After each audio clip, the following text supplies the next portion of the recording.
Lucas, no capítulo 5. Eu não vou passar tudo que está aqui nesse capítulo, não. Eu vou tentar resumir e passar 2 lições aqui necessárias para você ter um encontro com Deus verdadeiro, vai mudar a sua vida. Amém? Isso, já chegou lá? Evangelho de Lucas, no capítulo 5.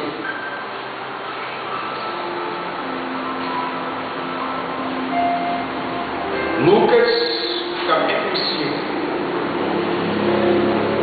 Quem encontrou, diga graças a Deus.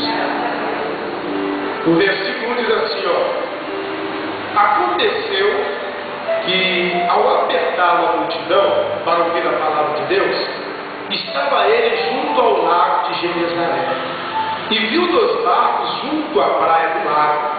Mas os pescadores, havendo desembarcado, lavavam as redes. E entrando em um dos barcos, que era o de Simão, pediu-lhe que o afastasse um pouco da terra. E assentando-se, ensinava do barco as multidões.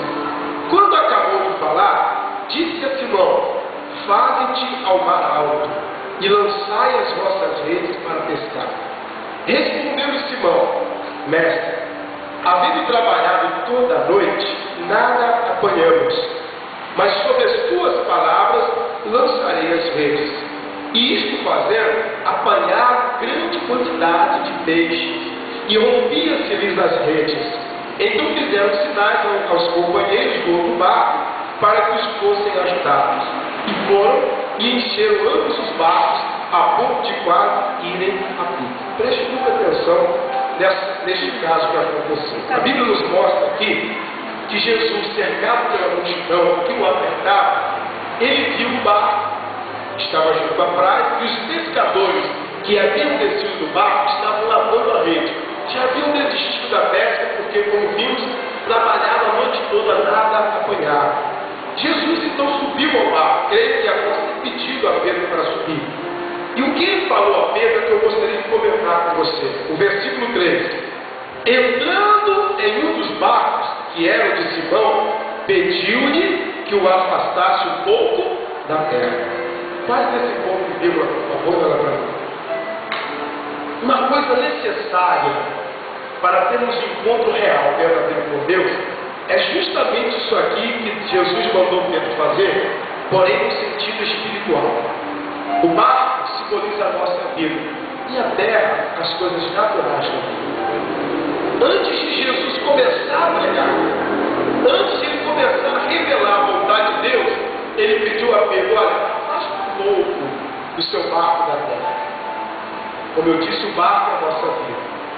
Há pessoas que querem de fato um encontro com Deus, mas não se afastam das coisas desta vida, não se afastam das coisas do mundo. Tem pessoas que querem ver o agir de Deus na vida delas, querem que Deus restaure casa, família, casamento, saúde, finanças, mas ela continua se portando como as pessoas do mundo se portam. Tem pessoas que, apesar de virem à igreja, mas ainda vão para shows mundando, bebem, fumam, um montão de coisa que a palavra condena e que distancia a vida dela de Deus. Ela vem na igreja, ela ora: Deus, eu quero um encontro. Deus, eu quero que o Senhor me transforme, que o Senhor me abençoe. E Deus diz: afasta um pouquinho do seu barco da terra, se distancie um pouquinho das coisas naturais. As coisas do mundo tendem a nos distanciar de Deus, irmãos. E se você quer a vida mudada, se você quer realmente uma transformação, você precisa tomar uma atitude. Eu não estou dizendo que é fácil, humanamente falando é difícil, mas se você quer um encontro com Deus, você precisa fazer isso. Amém? Você precisa assumir um compromisso com Ele e falar: Deus, não, eu vou entregar minha vida para o Senhor de fato, de verdade. Se a pessoa não fizer, pessoal, ela vai trabalhar a noite toda, como no caso dos pescadores aqui, que a noite toda trabalharam sem pegar um peixe, não pegaram nada. Tem gente que faz isso. A rede representa a sua oração. O mar é o reino de Deus, a presença de Deus. Tem gente que ora a noite toda, levanta de madrugada a Deus para orar: meu Deus, eu já não aguento mais esse sofrimento, me ajuda, me socorre, traz o meu marido de volta, minha esposa de volta, me prospera, me liberta, faça isso, aquilo, outro. Mas nada adianta, pessoal. Ela ora,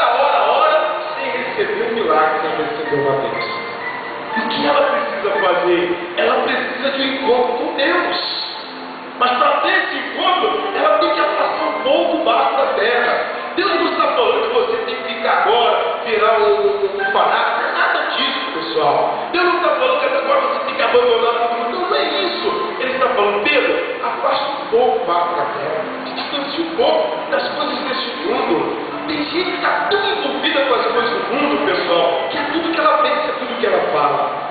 Ela vem da igreja, até da igreja ela ora, ela é amiga, mas quando ela chega em casa, ninguém diz que aquela pessoa esteve na igreja, porque ela age completamente diferente.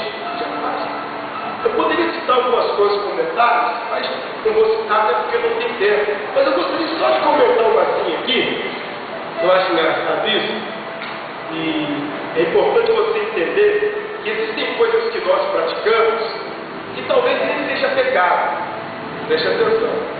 Pode até não ser pecado, mas é um caminho. É algo que vai te seduzir e vai tentar levar você ao pecado. É importante você entender isso. A Bíblia diz assim, olha, todas as coisas são lícitas, mas nem tudo me convém. Amém? Não tem nada a ver, pessoal, chegar aqui agora, entendeu? Chegar ali no bar, ali, o pessoal lá bebendo cerveja, ou sentar lá com, digamos, pessoas que eu conheço, lá onde eu nasci, o Sr. Gonçalo. De vez em quando eu vou lá visitar minha mãe, compro alguns conectas em banco, aquela coisa, que tal, como vai, sabe que eu sou pastor, muitas vezes lá bebendo. Não tem nada a ver você sentar lá, no meio deles, cruzar as pernas, bebendo cerveja, xingando palavrão, falando um montão de coisa que não convém. É isso, mas não me convém. Por quê? Ah, pastor, eu estou errado estando naquele meio ali. Você está dando ao inimigo margem para lhe tentar, para levar você para um caminho que você saiu de lá, você não quer voltar. Então tem certas coisas que nós devemos vigiar. O mesmo se dá com as irmãs, por exemplo. Tem irmãs que gostam muito de novela. Ah, pastor, mas é pecado assistir novela? Presta atenção, eu estou explicando justamente isso. Não quer dizer que seja pecado, tudo é lícito, mas nem tudo convém. Tem certas coisas que realmente não é pecado, mas pode te levar para esse caminho, levar você a pecar. Eu vou explicar como. Tem gente que assiste a novela das 2, das 3, das 4, das 5, das 6, das 7, das 8, das 9, das 10. Se tiver da meia-noite, assiste também. Mas eu vou explicar a você. Ué, pastor, está errado. O problema não é que seja errado, tudo é lícito, mas nem tudo convém. Vou explicar por quê. Por exemplo, as irmãs que assistem novela, tem irmãos também que assistem. Sabe o que acontece? Geralmente acontece assim. O cidadão que escreveu a novela, ele pega lá o galã, ele tal, e coloca lá como personagem principal. Pega lá uma outra moça também, bonita, e toda aquela coisa toda, e coloca também como personagem principal. Sendo que é o seguinte, essa moça, o personagem principal, ela é casada. Sendo que o marido dela, eles colocam como vilão. O cara não faz nada, o cara é mal, aquela coisa toda, faz lá as coisas erradas e tal. Aí, a mocinha lá, que é casada, ela então se encontra com o mocinho, que é solteiro, né? E ele começa a tocar aos mulheres, aquela coisa de respeito, aquela coisa toda, e ele vai demonstrando que gosta muito dela, ela que gosta muito dele. Veja bem, entendeu? Ela é casada. Sendo que o público que está assistindo, que não tem que ver o que faz, começa a se revoltar com o marido dela. Esse cara não se vergonha.